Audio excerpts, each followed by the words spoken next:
All right, first I'm going to direct everybody to go to Jody's website because she is such an accomplished artist, teacher, lecturer. I can't tell you everything that she's done. She has a Master of Fine Arts from the Academy of Art University. She teaches locally at the Walnut Creek Community Center. She teaches at her atelier in Antioch. She's the co-representative of the Lynn House Gallery in Antioch, which you should go see. She's been published nationally, internationally. She's studied abroad. She has worked abroad. She has pictures in all kinds of galleries and private collections around the world. Just can't go on and on. She's a wonderful teacher and instructor and artist. And we were really lucky to have her. And Jody, thanks so much for saying yes. She did a great job of judging. We love what she's picked out. And hopefully, I know all of our artists are thrilled to be judged into the show and juried into the show and to have their pieces picked to show in this wonderful setting. So without further ado, I'm going to bring on Jody Mattison. Hi, everybody. Thank you, John. That was very sweet and maybe a little bit more than I actually am. Thank you. I really enjoyed jurying the show for your group. I've done a number of jurying shows in the past, and it's always very, very satisfying to see what people are doing in our community. So I really appreciate you inviting me and making me part of this. All right, so the first one, Best in Show, Galina Volkova, and she called this Radiant Red. And the very first thing I did when I walked in and looked at the artwork was I looked at what drew to me. I mean, if there was a painting or an image that caught my eye, and I did pre-jury everything, but on the computer, even as much as you can't really make final decisions until you're in front of the artwork. So I let the artwork, it sounds kind of silly, speak to me in a way. I really paid attention to what my feelings about it were at the beginning. When I'm looking at artwork, and I'm looking for several different things. I'm looking for quality and consistency of the technique, whether it was in oil, acrylic, watercolor, photography, or encaustic. And I think that those were the main things that I saw. There might have been a mixed media too. What I was looking for were complete stories, consistently done technically, and interesting and beautiful, or interesting and interesting on a conceptual level. So this Radiant Red, I did keep coming back to. Oh, and one of the reasons I kept coming back to it is that there's a wide range of work from abstract to representational, and I actually teach that wide range myself. I am a classical painter in terms of representation, but I've been teaching abstract as well. So I feel very open and very interested in seeing what different people are doing. Okay, I've said that. This painting by Galina, I found it to be really engaging, compositionally interesting. I'm wondering, I don't know if I can annotate here. It's the teacher in me. I don't know if you want me to do this. And tell me if I'm taking too much time, because that entirely could happen. But in terms of composition, I felt that it was really nicely done. There's a nice main triangular format right here. So that right there, that's a nice thing. I did not choose these based just on technique and competence in the materials, but also how they spoke as a whole, like I said before. But quickly, the composition of this was very nice. The colors, the way the different, I think they're poppies. They look like poppies to me. That looks like a little poppy bud. They relate to each other. They're yet not one of them is the same. So we have a lot of continuity, a lot of unity, but then there's variety, and the colors work well. The line work, the marking. I was just really impressed by this. And my only question, and I decided I didn't care that much, was the piece of fabric at the bottom. I wasn't quite sure what that was, if it was hiding a name, if it had a name, if it was hiding a cut in the paper or canvas, but I didn't mind it, so I let it go. So that was why I felt this one, and I kept going back to it, and this is the one that really spoke to my heart the most. Okay, so this is the second one. This was the Merit Award, Linda Garbarino, Nod to Vincent, and I had to keep going back and looking at this one too. And I did that with a lot. Like I said, there were 12 that really wanted more, but I felt that I think I did pick the 7 that were the the best possible choices. This one, once again, it's not a photographic painting. It's a painting that has life and texture and technique and style and interest. The idea of a nod to Vincent, I think, is a very sweet idea, and it could have turned out not exciting, but I felt this one was. The technique of using what it looks to me like a lot of pastel, and it says mixed media, so I'm not sure if there is pencil or ink or paint, but I do see a lot of pastel. And once again, it is a complete painting. It's the composition is interesting and dynamic. The dynamism comes a lot from having artwork or imagery going at angles like that. And then you can see some angles running through, very, very subtle ones running through the flowers. And they, that makes for an exciting piece. And then we have the continuity, yet the variety of these little marks in the background in pastel. And they are very, they're not regular, they're crosshatch, but they're interesting crosshatch. And many times I would not appreciate having kind of what I call a halo up here. I don't know if you can see my thing. This is, let's see. This is what I would call a halo in my class, but it's not happening all the way around, which is the first good thing. And also it's a much more stylized piece.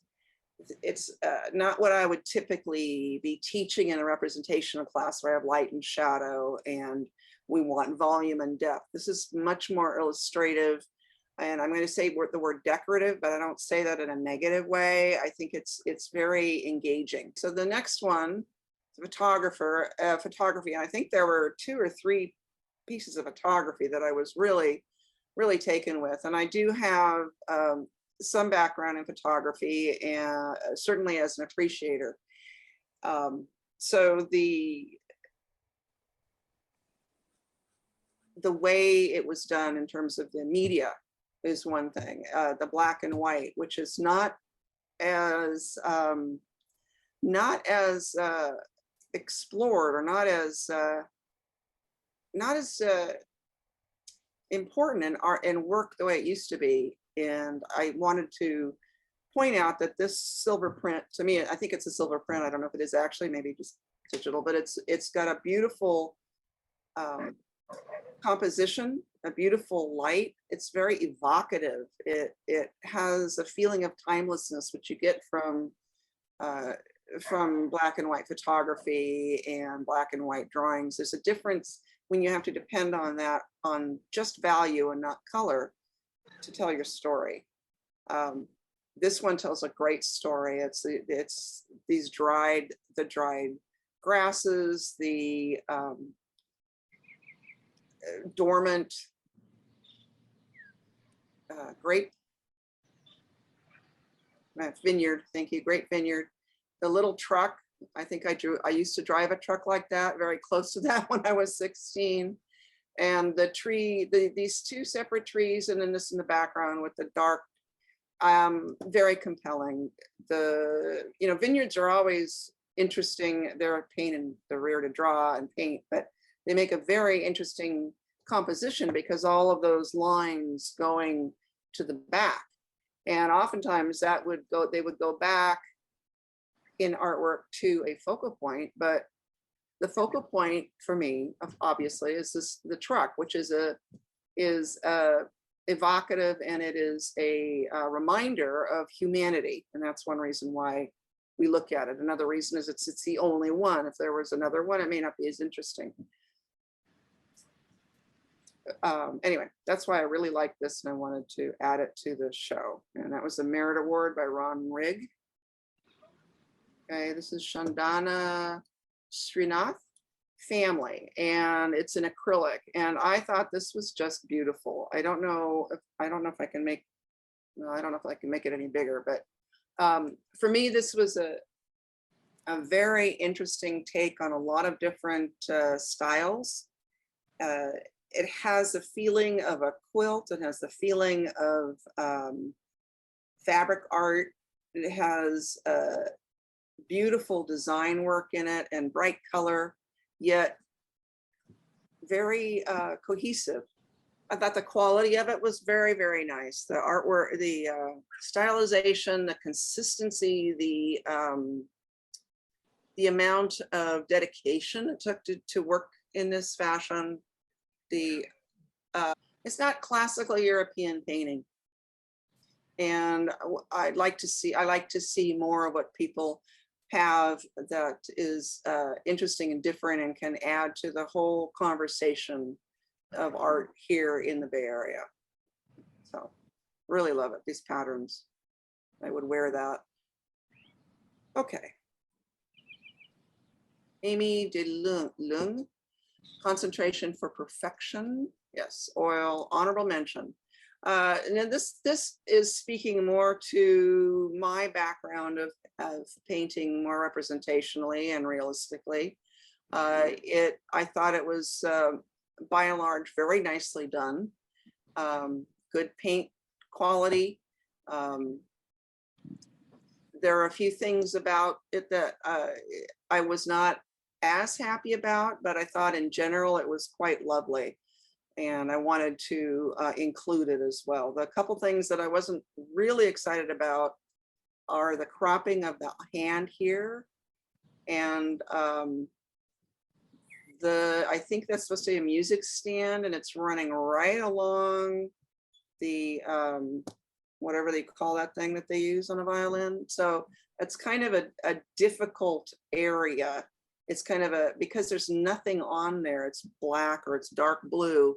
It looks like somebody cut out a piece of the canvas. And with this there running along it, I call that an undesirable tangent, because you can't really see that they're separate. So that's a little bit of a problem for me. And I would have liked to have seen a few sharper edges and a little bit more attention on the hand. The hand feels a little bit too vague.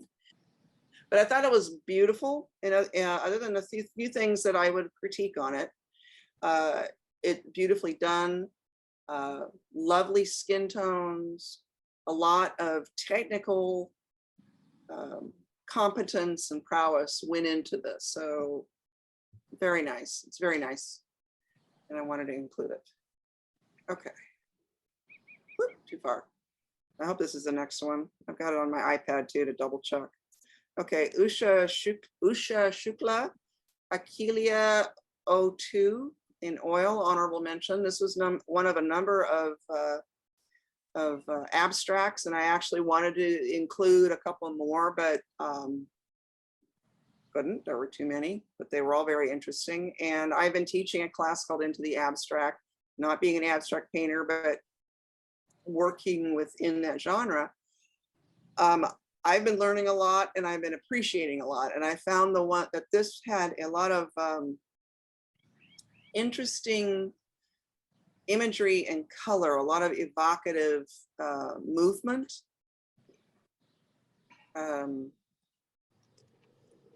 Areas where my eye can rest, areas where my eye can get more involved, areas like, let me get my little arrow again, because it's easier to talk with that.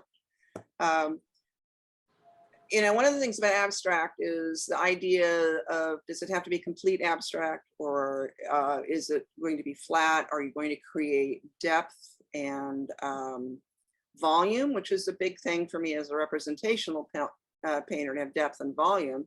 And so I'm always looking for it in abstract and how I can affect it. And this right here is wonderful.